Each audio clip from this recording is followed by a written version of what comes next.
திரைப்பட நடிகர் மற்றும் இயக்குநர் கே பாக்யராஜ் திரை உலகில் 50 ஆண்டுகாலம் நிறைவு செய்ததையொட்டி பாராட்டு விழா நடைபெற்றது.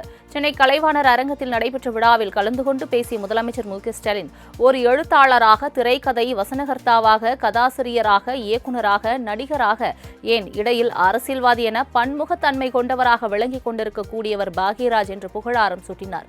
மேலும் பாக்யராஜ் திரைப்படங்களை எங்கெல்லாம் சென்று பார்த்தேன் என்ற சுவாரஸ்ய தகவலை முதலமைச்சர் கூறினார். 50 ஆண்டுகாலம் நிறைவு பெற்றிருக்கக்கூடிய அவரை மனதார வாழ்த்துவதாகவும் முதலமைச்சர் தெரிவித்தார். இவ்விழாவில் நடிகர்கள் கமலஹாசன், சரத்குமார், ராதிகா, பார்த்திபன் உள்ளிட்ட பலர் கலந்து கொண்டனர். சென்னை நந்தனம் YMCA மைதானத்தில் நடைபெறவுள்ள புத்தக காட்சியை முதலமைச்சர் மு.க.ஸ்டாலின் இன்று மாலை தொடங்கி வைக்க உள்ளார். தென்னிந்திய புத்தக விற்பனையாளர் மற்றும் பதிப்பாளர் சங்கம் இணைந்து நடத்தும் 49வது புத்தக கண்காட்சியில் காலை 11 மணி முதல் இரவு 8:30 மணி வரை பொதுமக்கள் அனுமதிக்கப்படுவார்கள்.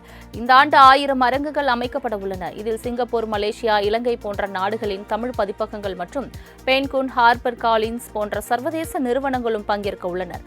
இந்த கண்காட்சி வரும் 21ஆம் தேதி வரை நடைபெற உள்ளது. மத உணர்வுகளை தூண்டி குளிர்காய யார் எவ்வளவு முயன்றாலும் திரும்பவும் திராவிட மாடல் அரசுதான் என முதலமைச்சர் மு.க.ஸ்டாலின் தெரிவித்துள்ளார். 4.5 ஆண்டுகளில் 4000 கோயில் குட முடக்குகளை நடத்தி பக்தர்களின் அசைக்க முடியாத நம்பிக்கையை திமுக பெற்றுள்ளதாகவும், திராவிட மாடல் அரசை அவதூறுகளால் வீழ்த்தி விடலாம் என்று நினைத்தால் வெரி சாரி, உங்கள் எண்ணம் ஒருபோதும் ஈடேறாது என்றும் தனது எக்ஸ் பக்கத்தில் முதலமைச்சர் குறிப்பிட்டுள்ளார். தமிழ்நாட்டின் ரியாலிட்டியும் புரியாமல் வகிக்கும் பொறுப்பின் டிக்னிட்டியையும் உணராமல் பொய் குற்றச்சாட்டுகளை வாசிப்பவர்களுக்கு பக்தர்கள் போற்றும் ஆட்சி இது என மக்கள் தீர்ப்பில் தெரியவரும் என்றும் முதலமைச்சர் மு.க.ஸ்டாலின் பதிவிட்டுள்ளார். சென்னை குரோம்பேட்டை ரயில்வே சுரங்கப்பாதையை துணை முதலமைச்சர் உதயநிதி ஸ்டாலின் திறந்து வைத்தார். குரோம்பேட்டை ராதாநகர் ரயில்வே கேட்டை தினமும் 2 லட்சத்திற்கும் அதிகமானோர் பயன்படுத்தி வரும் நிலையில் கேட் மூடப்படும் போது அடுத்தடுத்து சாலைகளில் வாகனங்கள் அணிவகுத்து நிற்கும் சூழல் ஏற்படுகிறது. இதனால் இலகு ரக வாகனங்கள் செல்ல சுரங்கப்பாதை அமைக்கும் பணி கடந்த 2007இல் தொடங்கிய நிலையில் 10 ஆண்டுகளுக்கு மேலாக கிடப்பில் போடப்பட்டன.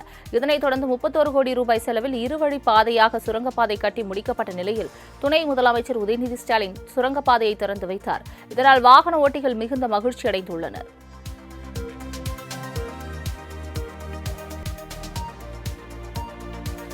அடுத்த முதல்வர் நான் தான் என்ற பழனிசாமியின் கனவு மட்டும் எப்போதும் காணல் நீராக தான் இருக்கும் என அமைச்சர் ரகுபதி தெரிவித்துள்ளார். இதுகுறித்து அவர் வெளியிட்ட எக்ஸ் பதிவில், மக்களை ஏமாற்றி காதில் பூ சுற்றும் வேலையை எல்லாம் செய்த பழனிசாமி, உங்கள் கனவை சொல்லுங்கள் திட்டத்தை பற்றி பேசுவதற்கு அருகதை அற்றவர் என்றும், திமுக அரசு புது திட்டம் கொண்டு வந்தால் எடப்பாடி பழனிசாமிக்கு திகுதிகு என எரிவதாகவும் கடுமையாக சாடியுள்ளார்.